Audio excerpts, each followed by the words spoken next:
Praise the lord. అందరూ బాగున్నారా? దేవుని పరిశుద్ధ నామములో మీ అందరికి నా శుభాభివందనాలు తెలియజేస్తూ ఉన్నాను. ఈ సమయంలో దేవుని వాక్యం మీద పంచుకునేంత ఆశపడుతూ ఉన్నాను. అయితే కీర్తన లెక్కలు 144 కీర్తన మొదటి చరణంలో ఒక రెండవ చరణం చూసుకుంటే దావీదు భక్తుడు ఒక ప్రార్థన చేస్తాడు దేవుని ముందర. అదేమిటంటే, యెహోవా నా చేతులకు యుద్ధమును నా వ్రేళ్లకు పోరాటమును నేర్పిన వాడిగా కనపడుతున్నాడు అన్నాడు.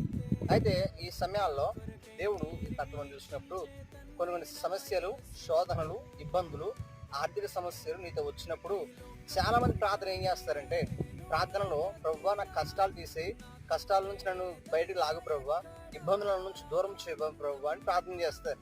అయితే భక్తి కలిగిన ఒక భక్తిపరుడు చేసే ప్రార్థన, అలాగే విశ్వాసం సంపాదించిన ఒక విశ్వాసం చేసే ప్రార్థన ఎట్లా ఉంటుందంటే, ప్రభువా శ్రమలు తీసేమని ప్రార్థన చేయడు. ప్రభువా శ్రమలను జయించగలిగే శక్తిని నాకు దయచే ప్రభువా అని ప్రార్థన చేస్తాడు. అటువంటి